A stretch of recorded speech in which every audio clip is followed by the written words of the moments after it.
యెషయా గ్రంథం 33వ అధ్యాయము 6వ వచనం అలాగనే 14వ వచనం నుండి మనకి 15వ వచనం వరకు ఉన్నటువంటి మాటలు చదువుకుందాం. 6వ వచనం చదువుతున్నాను.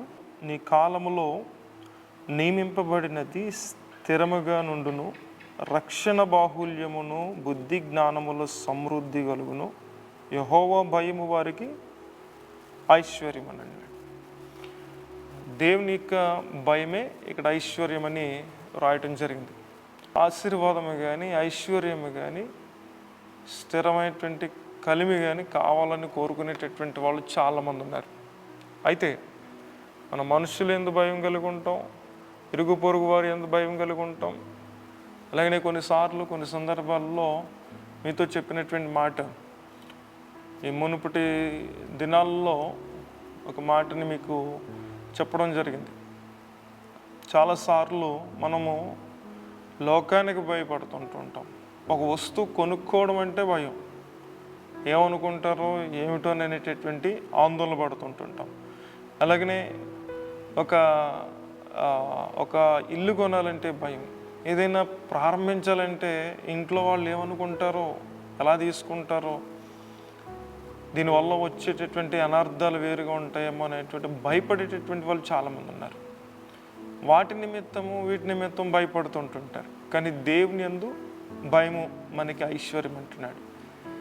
పాపం చేసేటటువంటి సందర్భం గురించి చెప్తున్నటువంటి మాట, దేవుని భయం కావాలి. మనుషుల కోసం ఎలాగైతే భయపడుతున్నారో, మనం ప్రతి విషయంలో మంచి చేయడానికైనా భయపడుతున్నారు. ఇప్పుడు చెప్పిన సందర్భాలు అన్నీ మంచి విషయాలు, తమను తాము సంతోషపరచుకునేటటువంటి విషయాలు కూడా నిలిపివేసుకుంటున్నారు అనేటటువంటి ఉద్దేశాన్ని ఇప్పుడు నేను చెప్పినటువంటి ఆ అంశంలో ఉన్నది. సంతోషపరచుకోవడం, ఒక కొత్త వస్తువు కొనాలంటే భయపడిపోయేటటువంటి సందర్భాలు, అలాంటి సందర్భాలు అందరికీ ఉంటాయి, చాలామందికి ఉంటుంటాయి.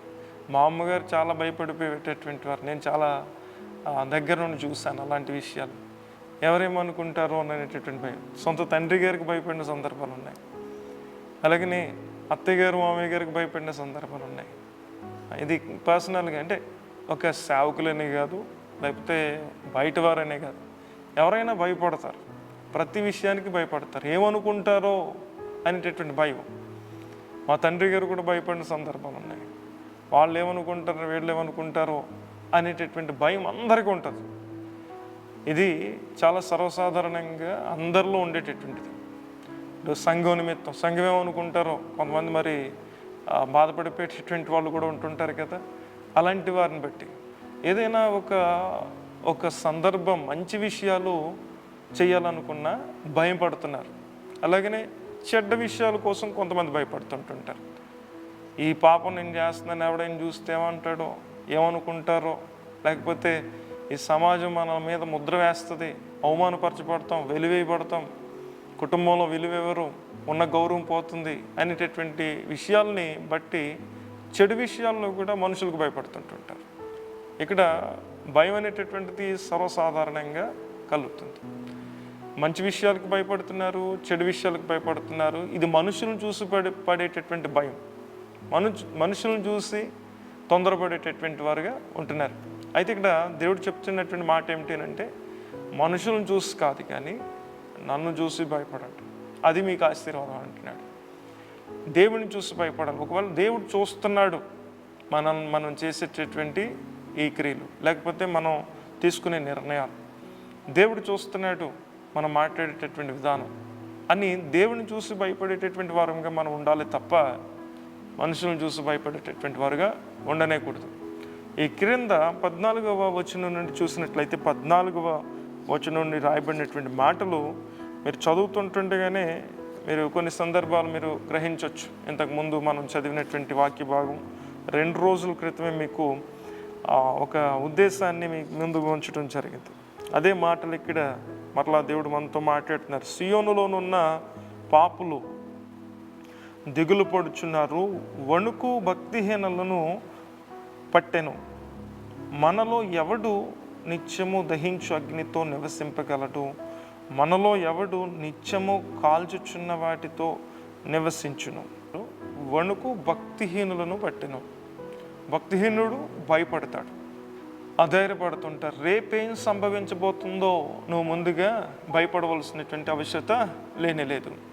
ఎవరికో సంభవించినటువంటి దానిని బట్టి భయపడవద్దు. ఆ నష్టాన్ని బట్టి, లేకపోతే ఆ వచ్చిన కష్టాన్ని బట్టి, జరుగుతున్నటువంటి వ్యతిరేకమైనటువంటి విధికి వ్యతిరేకమైన విషయాలను బట్టి నువ్వు భయపడకు. మనం భయపడవలసిన అవసరం లేదు.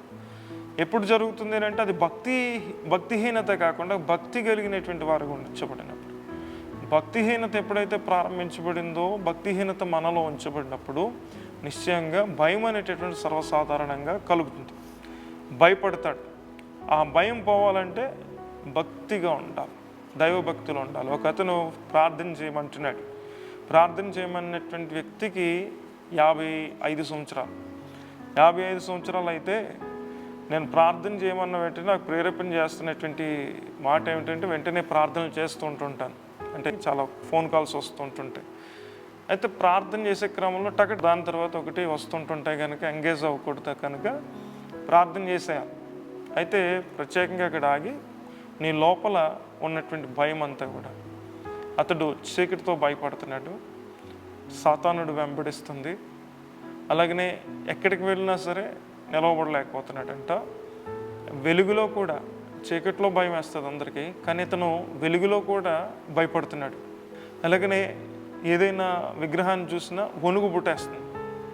నాలో వస్తున్న భయము ఏం చేయాలో ఏం అవైపోవాలో తెలియట్లేదండి, సూసైడ్ చేసుకుందామా, ఇంకా చచ్చిపోదామా అని అనుకుంటున్నాను, ఆ స్థితికి వచ్చేసాను అని అంటున్నాడు. ఆందోళన పెట్టేస్తుంది, తొందర పెట్టేస్తుంది. రాత్రి నిద్ర పట్టనివ్వట్లేదు, పగలేమో పరుగులు తీయించేస్తున్నాడు. బయటికి వెళ్ళిన భయమే, ఏదైనా ఒక లోన్లీ ప్లేస్లో నిలబడిన భయం వేసేస్తుంది అంటే ఏంటి తరుగుతుంది, ఏంటి కారణం, ఏంటి కొన్ని ప్రశ్నలు ప్రశ్నించమని ప్రార్థనలో అక్కడ ప్రేరేపణ. అయితే ఈ 2 వారాల్లో నువ్వు చేసినటువంటి పని ఏంటి అని అడిగితే నేనేం చేశానండి, నేనే మాటలేవో మాట్లాడుతున్నారు, ఏం చేయలేదండి, నిజం చెప్పు, ఖచ్చితంగా నువ్వు చేసినటువంటి తప్పిదం ఉన్నది, ఎన్నాళ్ళు నువ్వు దానిని విడిచి మరలా నువ్వు పొందుకున్నావు కనుక ఇప్పుడు నువ్వు దాని చేత శ్రమ పడుతున్నావు. లేకపోతే ఈరోజు నీకు ఈ శ్రమ రాదు, లేకపోతే ఈ తొందరపాటు రాదు, ఈ వణుకు నీకులో ఉండదు అని చెప్పినప్పుడు వెంటనే అతడు కన్ఫెస్ అయ్యాడు, ఒప్పుకున్నాడు. నేను ఇలాగా తప్పిదం చేశానండి, ఎప్పుడో విడిచిపెట్టిందే మీరు అన్నట్టుగా మరలా నేను చేశాను. మధ్యలో నేను మారు మనసు పొంది దేవునికి దగ్గరయ్యాను. దగ్గరైన తర్వాత మరలా పోగొట్టుకున్నటువంటి, విడిచిపెట్టినటువంటి ఆ వ్యక్తితోనే నేను మళ్ళీ సహవాసం కలిగి ఉన్నాను.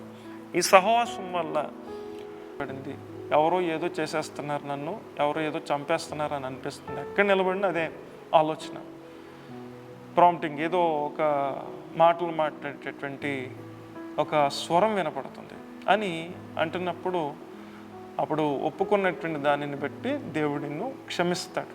ఈరోజు నువ్వు పూర్తిగా మనస్సు మార్చుకొని నువ్వు కాపాడుకున్నట్లయితే దేవుడు నీకు ధైర్యం ఇస్తాడు, దేవుడు నీకు ఆ సంతోషాన్ని ఇస్తాడు. ఏది కూడా నేను వెంబడించదు. తర్వాత మరలా నాకు ఒక వారం అయిన తర్వాత కాల్ చేయని చెప్పడం జరిగింది. అలాగే అతనికి దేవుడు ఆ విడుదల ఇచ్చాడు. ఆ తర్వాత రోజు నుంచి కూడా నేను ఇప్పుడు ప్రశాంతంగా ఉంటుంది అని అంటున్నాడు. భక్తిహీనులు తొందరపాటు, కొంతమంది గుండెల్లో దడదలాడుతుందని అంటుంటారు, వణుకు వచ్చేస్తుంది. తప్పిదం చేసినప్పుడు నువ్వు ఖచ్చితంగా ఆ వణుకు వస్తుంది, భయం వస్తుంది. ఏదైనా నువ్వు పాపంలో పడిపోయినప్పుడు ఖచ్చితంగా వణుకు, భయం వస్తుంది. మరి మేమేం చేయాలి? ఇంకా దేవుని దగ్గరికి వెళ్ళి ఒప్పుకోవాలి. ప్రభా, నేను తప్పిదం చేశాను, నాకు క్షమాభిక్ష పెట్టండి అని అడిగాను. మాట నన్ను చెప్పనివ్వండి. ఆ ఊరి తీయడానికి ముందుగా ఒక ప్రిపరేషన్ ఉంటుంది. వాళ్ళకి ఆందోళన కానీ భయం కానీ లేకుండా ప్రత్యేకంగా వాళ్ళతో మాట్లాడుతూ వాళ్ళకి కావాల్సింది ఇవ్వటం, ఆఖరి కోరికలు తీర్చడం, ఇలాంటివన్నీ కూడా ఉంటుంటాయి. వాడు రేపు చనిపోతున్నాడు అనేటటువంటి ఉద్దేశం ఏదైతే ఉందో ఆ ఉద్దేశాన్ని బట్టి అతనిలో ఇటువంటి కూడా ఇష్టాలని ప్రకటించరు. చాలామంది ఇష్టపడరు. కసబ్బును ఉరిదీశారు. అలాగనే వాళ్ళనే కాకుండా ఇంకా ఢిల్లీలో యవనస్తురాల్ని, అమ్మాయిని పాడు చేసినటువంటి 4గురికి కూడా అలాంటి శిక్ష వేసినప్పుడు రాత్రికి రాత్రే జడ్జి రావడం, కోర్టులో మరలా వాదనలు జరిగిన తర్వాత సుప్రీంకోర్టులో వేసినటువంటి ఆ పిటిషన్ ఎక్కడైనా అవకాశం దొరుకుతుందో ఎదురు చూడడం, తర్వాత కోర్టులో ఇంకా అవకాశం లేక ఇక రాష్ట్రపతి ఒక్కడే ఇక భిక్ష పెట్టడానికి అవకాశం ఉంది. ఈ తొందరపాటు ఉంటుంది. నెక్స్ట్ ఏం జరుగుతుంది, ఇక్కడికి వెళ్తున్నాను, ఇక్కడ వాదనలు పూర్తయిపోయిన తర్వాత ఇక్కడ క్షమాభిక్ష పెడతారేమో, లేదు ఇక్కడ జరగలేదు. ఇంకొక చోట క్షమాభిక్ష పెడతారేమో, లేదు. ఇక తీర్పు అయిపోయిన తర్వాత ఇంక ఉరి వేసుకోవడానికి సిద్ధపడినటువంటి వాడు ఎంత బాధపడతాడో, ఎంత ఆందోళన ఉంటుందో, మనము కూడా పాపం చేస్తే అంత ఆందోళన పడాలి. మనం అంతకంటే భయంకరమైనటువంటి శిక్షను అనుభవించాలి. అది మరలా వెనక్కి తిరిగి వచ్చేటటువంటి శిక్ష కాదు. తర్వాత ఏం జరుగుతుందో ఆ ఉత్కంఠ భరితమైనటువంటి సమయం చాలా స్పష్టంగా నేను అనుభవించాను. అరే ఎక్కడైనా పాపం క్షమాభిక్ష పెడితే బాగుండు. అతని ఫీలింగ్ ఎలా ఉంటుంది, ఆ సమయంలో ఆ సందర్భంలో అతని యొక్క ఆలోచన ఎలా ఉంటుంది అనేటటువంటిది చాలా స్పష్టంగా చూస్తే అది భయంకరమైనటువంటిది. అక్కడి వరకు రావడమే చేశాడు, తప్పిదం చేశాడు. అతడు దొరికిపోయాడు. దొరకనటువంటి దొంగలు ఎంతమంది ఉన్నారో తెలుసా? ఇలాగ పాడు చేసేటటువంటి వాళ్ళు, ఇలాగ హత్యలు చేసేటటువంటి వాళ్ళు, అన్యాయాలు చేసేటటువంటి వాళ్ళు మొత్తం దేశం నిండా అలాంటి వారే. దేశమే కాదు, ప్రపంచం నిండా అటువంటి వారే. దొరికినటువంటి వాడికి అంత శిక్ష ఉంటే, దొరకనటువంటి మనకి కూడా దేవుడు శిక్ష వేస్తాడు ఖచ్చితంగా. ఒక రోజున అందరికీ శిక్ష పడుతుంది. ఆ రోజున క్షమాభిక్ష పెట్టేటటువంటిది ఎవరు ఉండరు. ప్రస్తుతం ఇప్పుడైతే నీకు క్షమాభిక్ష పెట్టడానికి అంతిమముగా ఆయన మొదటగా ఉన్నాడు, అంతిమంగా ఉన్నాడు, యేసు ప్రభు ఉన్నాడు. మనం ఆయనని వేడుకోవాలి. ఆ ఉత్కంఠ ఎలా ఉంటుందో, నన్ను ఉరి తీసినటువంటి వాడితో సమానం, నేను ఉరి తీయబడినటువంటి వాడితో సమానం కనుక ఇప్పుడు క్షమాభిక్ష పెట్టమని అడగాలని దేవుని పాదాల దగ్గర మనం ఏడవాలి. మీరు అలా ఏడవకుండా ప్రభువా నన్ను క్షమించు అని ముసలి కన్నీరు కారిస్తే వచ్చేటటువంటి రక్షణ కాదు ఇది. చేయకండి. ఏం జరగబోతుందో మీకు తెలీదు. రానున్న దినాల్లో వచ్చే భయంకరమైనటువంటి ఆవేదన మనం పసిగట్టలేనటువంటి, ఊహకు అందనటువంటి శ్రమ అది. ఒక్కొక్క చోట ఒక్కొక్కలాగా రాశారు. ఆ శ్రమ కోసం దేవుడే ప్రవక్తలను వినియోగించుకొని ఒక్కొక్క రీతిగా ప్రవచించేటట్టుగా చేశాడు. అంటే అది ఎంత భయంకరమైనటువంటి శిక్ష ఆలోచించండి. దేవుని యొక్క కోపం అలాగ ఉంటుంది, ఆయన శిక్ష అలా ఉంటుంది. కనుక భక్తిహీనత ఉన్నదంటే వెంటనే మనం వణుకుతూ దేవుని దగ్గర క్షమాభిక్ష పెట్టు ప్రభు అని అడగాలి. ప్రభు నన్ను క్షమించు నాయన అని పడిగపలు పడాలి, ఏడవాలి. ఎప్పుడైతే నువ్వు ఏడుస్తావో రేపే నాకు ఉరి వేసేటటువంటి దినము అన్నట్టుగా భయపడుతూ ఉండాలి. దేవుని దగ్గర వణుకుతూ ఆ భయం వచ్చినప్పుడు అప్పుడు నువ్వు వేడుకున్నటువంటి విధానాన్ని బట్టి దేవుడు క్షమించగలరు. అంతే తప్ప నెలకు ఒకసారి మనము వచ్చిపోయి పర్వాలేదులే, మన యేసు ప్రభువే, మన స్నేహితుడే, మన తండ్రే కదా అన్నట్టుగా మనం ప్రవర్తించామంటే అది చులకనైపోతుంది, క్రానికల్గా మారిపోతుంది. అంటే కొన్ని వ్యాధులు ఉంటాయి కదా, తగ్గవు, మందు కూడా అలవాటు చేసేసుకుంటుంది కొన్ని వ్యాధులు. ఇంక దాని మందు తీవ్రతని దాటి వచ్చేస్తుంది, వ్యాధి పెరిగిపోతుంటుంది. ఎన్ని మందులు వేసినా ఇంకా తగ్గకుండా పైకి వచ్చేస్తుంది. ఎందుకంటే ఆ ట్యాబ్లెట్స్కి అలవాటు పడిపోయింది. ఇది క్రానిక్ డిసీజెస్ అంటారు. అలాగా పాపం కూడా అలా అలవాటు చేసేసుకుంటుంది. యేసు ప్రభు నువ్వు ఏదో మాత్రలు మింగినట్టు మింగేసావంటే క్షమించు ప్రభు అని అలాగ అలవాటు చేసేసుకున్నావు అనుకో, కొన్ని దినాలకి యేసు ప్రభు యొక్క క్షమాగుణాన్ని నువ్వు పొందుకోలేనటువంటి దుస్థితికి వచ్చేస్తావు. యేసు ప్రభుని ఇక తొక్కుకుండా పైకి వెళ్ళిపోయి పాపం అనేటటువంటి యథేచ్ఛగా చేసేస్తాం. అదే అన్నాడు అన్నమాట. ఇక మరలా వాళ్ళని బాగు చేయడం సాధ్యపడదు. ఒకసారి వెలిగించబడినటువంటి వాడు తప్పిపోతే మరలా అతడు ఆ పూర్వపు అనుభవంలోనికి వెళ్ళడం సాధ్యపడదు. ప్రార్థనే కావచ్చు, మానేయండి ఒకరోజు, ఖచ్చితంగా మరలా ప్రార్థన చేయడానికి సంవత్సరాలు పడుతుంది. ఏదైనా ఒకవేళ చేసినటువంటి వాడు చూడండి, మీరులో కొనుపాట్లు పడేటటువంటి ప్రార్థన ఉంది కదా, అది ఖచ్చితంగా అది మిమ్మల్ని అలాగే తినేస్తుంది. మీరు ప్రార్థన చేస్తున్నారు అని అనుకుంటారు అంతే తప్ప నిజానికి మీరు ప్రార్థన చేసినట్టు కాదు. మీరు మోకరించి గంట నువ్వు ప్రార్థన చేసినటువంటి దినాలు ఎలాగున్నాయో ఇప్పటికీ నువ్వు అలా కొనసాగించగలిగితే నిశ్చయంగా నువ్వు ఎక్కడ పడిపోయినటువంటి వాడు. ఒకరోజు ఒకలాగా, మరొకలాగా. భక్తి జీవితంలో చాలామంది చాలా చులకన తీసుకుంటుంటారు. మంచి విషయాలే నువ్వు పోగొట్టుకున్నా, మరలా తిరిగి కట్టబడటం అసాధ్యం. ఏదైనా ఏ కార్యమైనా సరే, వాక్యం చదివేవారు కానీ, లేకపోతే 3 పూట్ల ప్రార్థన చేసే ప్రార్థన అనుభవం కానీ, నువ్వు ఒక్క దినం నువ్వు దాన్ని నిర్లక్ష్యపరచు, ఏ మాత్రం కూడా అది పొందుకున్నటువంటి సాధ్యపడనటువంటి క్రియ, సాధ్యపడదు. దేవుడు ఆ రాసించినటువంటి మాట జరుగుతూ ఉంది. కొంతమందిలో చూడటం జరుగుతుంది, కొన్ని యవన కాలంలోనే పరీక్షించినటువంటి సందర్భాలు తెలుసా.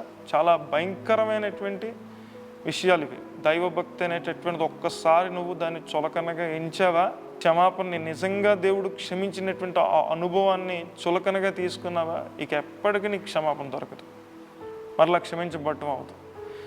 మనం వెళ్ళిపోతామని చెయ్యొచ్చు, ఏమండి దేవుని రాకడికి ఎత్తపడతారా అని చాలాసార్లు అడుగుతుంటుంటాం. హుషారుగా చెయ్యెత్తేచ్చు, పక్కన వాళ్ళు ఏమనుకుంటున్నారని చెయ్యెత్తేసినటువంటి వాళ్ళు ఉంటారు. మరలా వాళ్ళ ఉద్దేశం ఎలా ఉంటుందో, తలంపు ఎలా ఉంటుందో అనేటటువంటి ఆలోచన చేస్తే చాలామంది చెయ్యెత్తేస్తుంటుంటారు. నువ్వు ఇక్కడ చెయ్యొచ్చు కానీ అక్కడ మాత్రం దేవుడు స్వీకరించడం చాలా ప్రమాదకరమైనటువంటి. అందుకనే ఈ రక్షణ అనేటటువంటి అనుభవం, యేసు ప్రభు ఇచ్చేటటువంటి ఆ అనుభవం, ఆ క్షమించేటటువంటి ఆ అనుభవాన్ని మీరు చాలా జాగ్రత్తగా వాడుకోవాలని నేను మీకు సూచన తెలియపరుస్తున్నాను. అది కూడా ఎంతో కఠినముగా మీరు దేవుని దగ్గరికి వెళ్ళాలి, ఉపవాసం పెట్టుకొని దైవభక్తితో, ఇక మీదట ఈ పాపం నా జోలికి రాకుండానట్లుగా వెళ్ళాలి అని అనుకుని వెళితేనే అది మరలా మీ దగ్గరికి రాకుండా దేవుడు కాపాడుతాడు. మరలా అది మీ దగ్గరికి రాదు, మీరు దాన్ని జోలికి పోకుండా నిలిపివేయగలరు. లేదా మిమ్మల్ని వెంటాడుతూ వస్తుంటాయి కొన్ని పాపాలు, చూసుకోండి మిమ్మల్ని వెంటాడుతూనే వస్తున్నాయి. మీరు వెనక్కి వెళ్ళి చూడండి, ఈ పాపం చేయకూడదు అని అనుకున్నావు, కానీ ఇప్పటికీ కూడా ఆ పాపంలో నువ్వు పాలు పొందుతూ ఉన్నావు. ఈ పాలు పొందేటటువంటి ఈ పాపమును ఒక్కసారి మీరు వెనక్కి వెళ్ళి చూడండి. ఎన్ని సంవత్సరాల నుండి చేసుకుంటూ వస్తున్నావో, నిన్ను దాటి వచ్చేసింది, నీ మాట వినట్లేదు. ఇక యేసు ప్రభు ఇచ్చేటటువంటి ఆ క్షమాగుణాన్ని కూడా దాటుకుని పోయిందంటే ఇక మరలా నీ వల్ల కాదు, మరలా మారు మనసు పొందుట అసాధ్యం. దేవుడు చెప్పినటువంటి మాటలు సత్యాలు అవి. అలాగనే అది మనిషిని చేసినటువంటి దేవుడు కనుక దాని యొక్క క్రమాన్ని ముందుగా మనకు బోధించాడు. అందుకని దేన్ని పోగొట్టుకోకండి, ఆత్మవరాలు కానీ, ఫలాలు కానీ, లేకపోతే ఇచ్చినటువంటి తలాంతులు కానీ, మరి ఏదైనా దేవుని సన్నిధానంలో చేసేటటువంటి భక్తి జీవితంలో కొనసాగించవలసిన విషయాలు కానీ ఏ మాత్రం కూడా మీరు పోగొట్టుకోకూడదని దేవుడు స్పష్టంగా 10 సార్లు మీకు బోధిస్తూనే ఉన్నాడు. ఇక్కడ కాకపోతే మరొక చోట కాకపోతే మరొక చోట మీకు దేవుడు పలుకుతూనే ఉన్నాడు. మనం పెడచెవిని పెట్టామా? ఆ రోజున క్షమాభిక్ష పెట్టు ప్రభువా, నీ కాళ్ళు పట్టుకుంటాను తండ్రి, నన్ను క్షమించును ఆయన అని నువ్వు దేవుని రాకడ అయినప్పుడు అడిగావనుకో, ఇక ఆ బాధ ఇంత అంత కాదు, నా కడుపు ఇప్పుడే తరుక్కుపోతుంది. ప్రస్తుతం కూడా నా బాధ ఇంత అంత కాదు, ఆ గుండెల్లో కడుపులో వచ్చేటటువంటి బాధ ఇంత అంత కాదు. నువ్వెక్కడికి వెళ్ళినా నీకు క్షమాభిక్ష పెట్టరు ఎవరు కూడా. నా సరే క్షమించు ప్రభు అని పై నోటి మాటలతో నువ్వు మాట్లాడి 4 మాటలు పలికేసి సంస్కారవారధంలో తీసేసుకుంటారు. ఎందుకనంటే అది చాలా సులువుగా దొరుకుతుంది కాబట్టి. నేను చాలా స్ట్రిక్ట్ రూల్స్ కూడా పెట్టడం జరిగింది మందిరంలో. ఏ ఒక్కరోజు సరే ప్రార్థన చేస్తేనే వాళ్ళకి సంస్కారం ఆరాధన, లేకపోతే సంస్కారం ఆరాధన ఇచ్చేదే లేదు అని చాలా కఠినమైనటువంటి నిర్ణయం పెట్టాను. దానికే సింహసింహలు ఆడిపోతుంది. సాతానుడికి ఉండదు కదా, ఉండలేదు, ఎక్కడ ఉంటుంది. వాళ్ళకి నచ్చినటువంటి వెసులుబాట్లు మనం కల్పించాలి. ఇక మేమెందుకు ఇక్కడ భక్తి చేయడం, లేకపోతే అన్నీ విడిచిపెట్టేసి సేవని పెట్టుకుని నడిపించాలనే కోరిక ఎందుకు? అందరిని నరకానికి నడిపించడానిక? 1 గంట ప్రార్థన ఉండదు మీ జీవితంలో, గంట ప్రార్థన కంటిన్యూస్గా చేసేటటువంటి వాళ్ళ కోసం కాదు. ఈ ప్రార్థనలో కూడా కునుపాట్లు పడే ప్రార్థన ఏ మాత్రం కూడా అది సహించినటువంటి ప్రార్థన. దేవుడు మిమ్మల్ని క్షమించడు ఏ మాత్రం కూడా. మీరు పగలు పడుకోండి, ప్రార్థనా సమయాలు దేవుడికి పెట్టండి. ఏ సమయాలు అయితే ఉన్నాయో ఆ సమయాలు ఇవ్వాల్సిందే. ప్రార్థన అంటే ప్రార్థన. గంట ప్రార్థన ఉండట్లేదు. నువ్వు గంట ప్రార్థన చేయకుండా సంస్కార వారాధనలో వచ్చి చేయి ముంచేస్తాను అని అంటే ఎలా కుదురుతుంది? అది సరైనటువంటి విధానమేనా? కాదు, ఇది కరెక్ట్ కాదు. పరిశుద్ధాత్మ దేవుడు చాలా స్పష్టంగా చెప్పిన తర్వాత దాన్ని అమలు చేస్తే బాధ కలిగేస్తుందట, చాలామందికి వేదన కలిగేస్తుందట. మా ఆయన గారు కత్తేసుకొచ్చేస్తా రావాలి, ఖచ్చితంగా రాత్రి పూట రావాలి అని అంటే మా ఆయన గారు కత్తేసుకొచ్చేస్తాడు. నిజంగానే వచ్చేస్తాడు ఆయన. ఆయన గారు కత్తేసుకుని వచ్చేస్తే ఆయన కూడా మారు మనసు పొందుతాడు, ఇవిడి మారు మనసు పొందితే. నా ఉద్దేశం అది, తలంపది. పట్టుదలతో నువ్వు వేసుకుని కత్తేసుకుని వచ్చినా నన్ను చంపేసినా పర్వాలేదు. ఏడా నాకు ప్రార్థన కావాలి, దేవుని రాజ్యంలో నేను పాలు పొందాలంటే ఈ పవిత్రత అవసరం నాకు, కనుక నా పాపాలు క్షమించమని నా అర్థధ్వని దేవునికి వినిపించుకుని ఒక 4 గంటలైనా సరే కంటిన్యూస్గా ఒక నెలలో ఒకసారి ప్రియ సోదరు, దానికే కష్టపడిపోతే క్షమాపేక్ష అడిగేటప్పుడు నీకు తెలుస్తుంది. దేవుని దగ్గరికి వెళ్ళి అప్పుడు పాదాలు పట్టుకుంటాను ప్రభువా, నీ పాదాలు పట్టుకుంటాను ప్రభువా అంటే నీవెవడో నాకు తెలియదు. కార్యాలు చేశాను ప్రభువా, ఎవడో నాకు తెలియదు. దయ్యాలను వెళ్ళగొట్టాను ప్రభువా, ఎవడో నాకు తెలియదు. నేను చెప్పి నా మాటల ప్రకారంగా నడిచినటువంటి వాడే నిత్యరాజ్యంలో వారసుడు అని అన్నాడు. ప్రియ సోదరులు, చాలా కఠినమైన సంగతులు. కనుక మనం అలాగ రావాలి దేవుని దగ్గరికి. అలాంటి ఉద్దేశంతో నువ్వు దేవుని దగ్గర ఒక్కసారి అడుగుపెట్టు, పాపాలు క్షమించబడతాయి. ఈ రోజున అందరూ కూడా నాటక రంగంలో ఉన్నట్టు రీతిగా ఉన్నదే తప్ప నిజమైనటువంటి క్షమాపణ ఎవరు పొందుకోవడం లేదు. అందుకనే క్రైస్తవుల్లో ఇంకా పాపం చచ్చిపోలేదు. పాపములను క్షమించడానికి దేవుడు తీసుకొస్తే, దేవుడు రమ్మని పిలిస్తే, ఈ రోజున పాపాలు క్షమించబడకపోవడానికి, యథేచ్ఛగా జరిగించడానికి మరలా క్రియలు జరుగుతూ ఉండటానికి, అలాగనే మనుష్యులు వణుకుతోనూ భయముతోనూ సాతానుడి యొక్క కబంధహస్తాల్లో నలిగిపోవడానికి కారణం ఏంటంటే మారు మనస్సు పొందేటటువంటి విధానం ఎక్కడో లోపం ఉన్నది. అయ్యో ప్రభువా, నువ్వు క్షమాభిక్ష పెట్టాలి, రేపు నాకు ఉరి తీసేటటువంటి దినం లాంటిది, కనుక ఈరోజు నాకు క్షమాభిక్ష పెట్టు అని అడగాలి. ఈరోజు నుండి అయినా మీరు అలా అడిగినట్లయితే నిశ్చయముగా దేవుడు క్షమాభిక్ష పెడతాడు. ఇక్కడే క్షమాభిక్ష అనేటటువంటిది నేను అంటున్నాను. క్షమించు ప్రభువా కాదు, భిక్ష లాంటిది. నువ్వు పెడితే నేను క్షమించబడతాను, లేదంటే నాకు ఇక రోజులు లేవు అని భయపడాలి. నన్ను బాగా ఆశీర్వదిస్తున్నాడు, దీవిస్తున్నాడు, లేకపోతే ఇచ్చిస్తున్నాడు, లేకపోతే అన్ని క్రియలు జరుగుతాయి అని అన్నాడు. ఈ మాట నేను ఈడ పరిశుద్ధాత్మ ప్రేరేపణతో మాత్రమే మీకు వివరించడానికి ఇష్టపడుతున్నాను. మీ లోపల మారు మనస్సు పొందాలి, అప్పుడే మీకు ధైర్యం వస్తుంది. యెహోవా యందు భయము ఐశ్వర్యాన్ని కలుగజేస్తుంది అంటున్నాడు. ఐశ్వర్యం ఇస్తుంది, అంతేకాకుండా మీలో ఉన్న భయాన్ని తొలగించబడి మిమ్మల్ని ధైర్యవంతులుగా నిలబెడుతుంది. సంతోషం, ఆనందం. ఈ ప్రకృతినే ఆనందించేటటువంటి వాళ్ళు చాలామంది కొన్ని సీనరీస్ చూసిన తర్వాత మంచి ప్రదేశాలు ఉంటుంటాయి, వాటిని చూస్తే ఇంకా ఆనందం ఇంకా తట్టుకోలేము. దాన్ని ఎలా వర్ణించాలో కూడా తెలియదు. కొంతమంది కవులు అయితే వాళ్ళు రాస్తారేమో కానీ మనకు వర్ణించడం తెలియదు. కొన్ని ప్రదేశాలు ఎంతో చక్కగా ఉంటుంటాయి, మనం తిరిగే ప్రదేశాలే. చాలా ఆనందం ఉంటుంది, భూమి మీద సంతోషం ఉంటుంది. ప్రశాంతంగా ఉన్నవాడు మాత్రమే, ఏ భయము లేనటువంటి వాడు మాత్రమే అన్నిటిని అనుభవిస్తాడు. తినే తిండిని అనుభవిస్తాడు, అలాగే నిద్రను అనుభవిస్తాడు, వచ్చేటటువంటి రాబడిని అనుభవిస్తాడు, అలాగనే క్షేమ సంబంధమైనటువంటి ప్రతి విషయాన్ని వింటాడు. ఎక్కడికి వెళ్ళినా సరే సంతోషం, ఆనందం, ఆహ్లాదకరమైనటువంటి ఆనందం. హృదయంలో ఏ భయము లేదు కనుక దేవునితో ఉన్నటువంటి వాడికి అలాంటి ప్రశాంతత వస్తుంది. నిశ్చింతగా ఉంటాడు. అతను ఎంత ఆస్తిపరుడైనా, ఎంత ఉన్నతమైనటువంటి వ్యక్తి అయినా సరే తనలో ఏ తొందరపాటు ఉంటుంది, అంత ప్రశాంతంగా ఉంటాడు. పోయినా పర్వాలేదు, వచ్చినా పర్వాలేదు అన్నటువంటి వాడికే అన్నిటినీ సంతృప్తిగా అనుభవించినటువంటి వాడు, ఉన్నా లేకపోయినా సంతృప్తిగా ఉన్నటువంటి వాడు మాత్రమే ఆ అనుభవాన్ని కలిగి ఉంటాడు. ప్రియ సహోదరులారా, జాగ్రత్తగా గమనించినట్లయితే మనము దేవుని దగ్గర క్షమాభిక్ష పొందుకుని మనము ముందుకు వెళ్ళాలి. అదే భయపడటం అంటే. ఆ భయపడటం వల్ల ఐశ్వర్యం వస్తుందంట, దీవెన వస్తుందంట. ఇంకా ప్రియ సహోదరులారా, ఇటువంటివన్నీ మనం చేయకపోయినట్లయితే, ఈ విషయాల్లో మనం పాలు పొందకపోయినట్లయితే మనం నష్టపోతాం. మనం కష్టపడవలసి వస్తుంది, అలాగే శ్రమ పడవలసి వస్తుంది, ఇంకా బాధపడవలసిన రోజులు ఎదురుపడుతుంటాయి. కనుక మారు మనస్సు పొందండి, దేవుని రాజ్యాని కోసము ఎదురు చూడండి. కాలుచున్నటువంటి అగ్నిలో వాసం చేయుచున్నటువంటి దేవుడు మన దేవుడు. కనుక ఆ అగ్ని సమూహముతో ఉన్నటువంటి పర్వతము మీద ఆయన సభా పర్వతము ఉన్నతమైనటువంటిది. పవిత్రులు అక్కడ ఉండేటటువంటి స్థలం కనుక ఆ స్థలంలో మనం అడుగు పెట్టాలంటే ఎంతో పవిత్రంగా ఉండాలి. కనుక మనం ఉన్నటువంటి భక్తి సరిపోదు, ప్రార్థనా జీవితం సరిపోదు, చేసే విధానం మంచిగా లేదు.